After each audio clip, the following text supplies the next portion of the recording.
Hello friend, this is Mujib and welcome back to my channel treasure of knowledge. Friends, आज से मैं class 12 के students के लिए जनरल इंग्लिश की न्यू सीरीज स्टार्ट कर रहा हूं, जिसमें एमपी बोर्ड के स्टूडेंट्स के लिए क्लास 12 जनरल इंग्लिश सामान्य अंग्रेजी के चैप्टर्स मैं आपको वन बाय वन एक्सप्लेन कराऊंगा। जी हां, आप घर बैठे ये चैप्टर्स को समझ सकते हैं। तो न्यू टीचिंग की आज से एक सीरीज स्टार्ट की जा रही है, जिसमें मैं class 12 general English MP board के स्टूडेंट्स के लिए वन बाय वन एक एक चैप्टर्स को एक्सप्लेन कराऊंगा। तो फ्रेंड्स, ये वीडियो को पूरा देखिएगा। और हाँ, यदि आप नए हैं और आपने अभी तक मेरे चैनल को सब्सक्राइब नहीं किया है तो आप मेरे चैनल को सब्सक्राइब कर लीजिएगा, साथ में बेल आइकन भी प्रेस कर दीजिएगा, सो दैट आपको इस तरह की न्यू वीडियोस मिलती रहेंगी। तो फ्रेंड्स, चलिए स्टार्ट करते हैं। तो फ्रेंड्स, क्लास 12 जनरल इंग्लिश का सबसे पहला जो चैप्टर है वो है teach me to listen lord. ये एक पोएम है और ये एक प्रेयर है। तो teach me to listen lord, इसके बारे में आज हम समझेंगे। सबसे पहले मैं आपको इसके राइटर के बारे में बता दूं कि ये जो पोएम है इसके राइटर कौन है। फ्रेंड्स, इसके जो राइटर हैं वो एनोनिमस हैं, इट मीन्स अज्ञात हैं, अननोन है।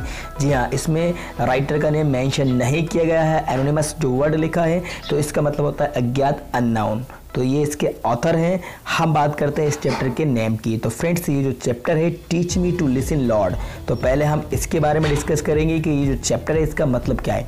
तो फ्रेंड्स, मैं आपको बता दूं, ये जो चैप्टर है ये एक पोएम है। Teach me to listen lord एक पोएम है। तो इसका मतलब होता है गॉड, ईश्वर मुझे सुनना सिखाइए। जी हाँ, टीच मीन्स होता है सिखाना। टीच मीन्स क्या होता है? सिखाना। और लिसन मीन्स होता है सुनना। जी हाँ, लिसन मीन्स होता है सुनना, और लॉर्ड मीन्स होता है ईश्वर, खुदा, भगवान। तो ओवरऑल ये जो चैप्टर है इसका मतलब हुआ teach me to listen lord, god मुझे सुनना सिखाइए, ईश्वर मुझे सुनना सिखाइए। तो ये एक प्रेयर है, एक प्रार्थना की जा रही है ऊपर वाले से। तो ये एक चैप्टर का नाम था जो कि हमने इसको समझा। अब हम इसके वन बाय वन स्टेंजा को रीड करेंगे और इसको एक्सप्लेन करेंगे। तो चलिए फ्रेंड्स, आगे बढ़ते हैं। तो फ्रेंड्स, यहाँ पे इसका जो पहला पैरा है जिसमें दिया है teach me to listen lord to those nearest me, my family, my friends, my coworkers. तो फ्रेंड्स, यहाँ पे कहा गया है teach me to listen lord, मतलब लॉर्ड मुझे सुनना सिखाइए, टू दोज नियरेस्ट मी, उन लोगों को जो मेरे सबसे करीबी हैं। नियरेस्ट, तो फ्रेंड्स नियरेस्ट का मतलब होता है सबसे पास, सबसे करीबी। तो किन लोगों को? उन लोगों को जो मेरे सबसे करीबी हैं। तो इसका मतलब ये हुआ teach me to listen lord to those nearest me, ईश्वर मुझे सुनना सिखाइए उनको जो मेरे सबसे करीबी हैं, जो नियरेस्ट हैं, सबसे पास हैं। फिर आगे कहा गया है माई फैमिली, तो वो लोग कौन है? माई फैमिली मतलब मेरा परिवार, माई फ्रेंड्स मेरे मित्र, माई कोवर्कर्स मेरे सहपाठी, मेरे साथ कार्य करने वाले कोवर्कर्स, ये जो लोग हैं ये मेरे सबसे करीबी हैं, नियरेस्ट हैं, इनको सुनना सिखाइए। ठीक है, तो ये इसका मतलब निकला। अब आगे कहा गया है help me to be aware that no matter what words I hear, मतलब हेल्प मी मतलब मेरी हेल्प करो। किसके लिए हेल्प करो? मुझे अवेयर होने के लिए, मुझे जागरूक होने के लिए। No matter what words I hear, तो ये कोई बात नहीं है कि मैं क्या वर्ड है जो मैं सुनता हूँ, और वो जो मैसेज है, जो भी मैसेज वो मुझे देते हैं, जो मेरे करीबी हैं, तो accept the person I am listen to me, मुझे उनको एक्सेप्ट करना सिखाइए, उनको स्वीकार करना सिखाइए और उनकी बात को सुनिए।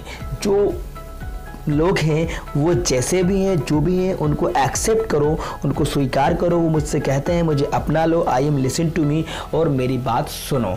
जी हाँ, तो मुझे उन लोगों को सुनना सिखाइए जो मेरे परिवार वाले हैं, मेरे मित्र हैं, मेरे कोवर्कर्स हैं। और वो हमें क्या मैसेज देते हैं? वो मैसेज ये देते हैं कि एक्सेप्ट द पर्सन, मतलब मुझे स्वीकार कर लो, मुझे अपना लो और मेरी बात को सुनो, मैं जैसा भी हूँ मुझे एक्सेप्ट कर लो। ठीक है फ्रेंड्स, अब हम आगे बढ़ते हैं। तो फ्रेंड्स, यहाँ पे आगे दिया गया है teach me to listen lord to those far from me. जी हाँ, तो फ्रेंड्स फार मतलब होता है दूर। जी हाँ, पहले वाले में ऊपर में कहा गया था नियरेस्ट मतलब करीबी लोगों के बारे में बात कही गई थी। अब फॉर इट मीन्स जो हमसे दूर है। तो teach me to listen lord, ईश्वर मुझे सुनना सिखाइए, to those far from me, उनको जो मुझसे दूर हैं। जी हाँ, फार फ्रॉम मी मतलब जो मुझसे दूर हैं। अब कौन लोग हैं? The whisper of the hopeless, मतलब विस्पर मतलब होता है धीमी आवाज़, धीरे धीरे बोल। उन लोगों की धीमी आवाज़ को जो होपलेस हैं, जो निराश हैं, जो आशाहीन हैं, मतलब कि जिनके पास कोई आशा नहीं है, जो इनके अंदर पूरी तरह से निराशा है, तो उन लोगों की धीमी आवाज़ को सुनना सिखाइए जो निराश हैं। The plea of the forgotten, उन लोगों की याचनाओं को, उन लोगों के निवेदन को जिनको भुला दिया गया है। जी हाँ, तो प्ली मतलब होता है याचना, तो उन लोगों की याचना को, उन लोगों के निवेदन को सुनना सिखाइए। ऑफ द फॉरगॉटन मतलब जिनको भुला दिया गया है। The cry of the engaged, तो उन लोगों की क्राई को, उन लोगों की आवाज़ को, उन लोगों की चीख को सुनना सिखाइए जो लोग दुखी हैं। जी हाँ, जो लोग दुखमय हैं, एंगेज्ड है, एंगेज मतलब होता है दुखी, तो जो लोग दुखी हैं, दुखमय हैं, उन लोगों को सुनना सिखाइए।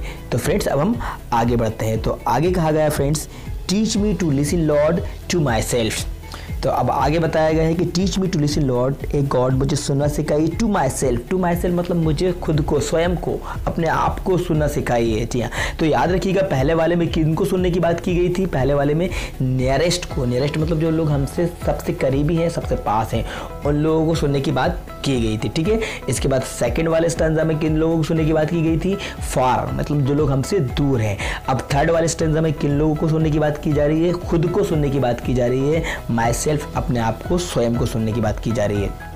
इसमें आगे कहा गया है, help me to be less afraid to trust the voice inside, मतलब मुझे लेस अफ्रेड मतलब कि मेरे अंदर का जो भय है उसको कम करने के लिए मेरी हेल्प करो, मेरी मदद करो, और to trust the voice inside, और मेरे अंदर की जो आवाज़ है, इनसाइड मेरे भीतर की जो आवाज़ है उस पर मुझे विश्वास करना सिखाओ, मतलब ट्रस्ट करना सिखाओ कि मेरे जो इनसाइड, मेरी जो वॉइस इनसाइड है, अंदर की जो आवाज़ है उस पर मुझे ट्रस्ट करना सिखाओ। In the deepest part of me, in the deepest part of me मतलब मेरे अंदर की गहराई से जो आवाज़ आती है, वो डीपेस्ट पार्ट मेरे अंदर जो है उसकी आवाज़ को सुनना सिखाइए और मुझे विश्वास करना सिखाइए।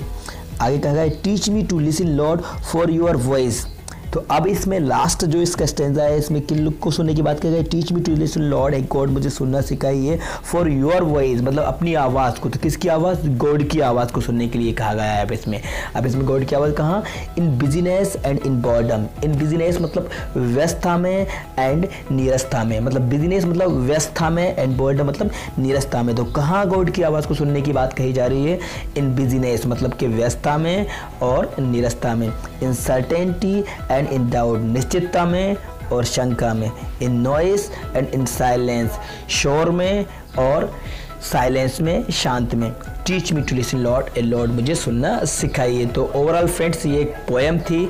इस पोएम को हमने समझा, जिसमें हमने सीखा कि teach me to listen lord, ईश्वर मुझे सुनना सिखाइए। जो वर्ड आ रहा है यही पोएम का नाम था, यही चैप्टर का नाम था।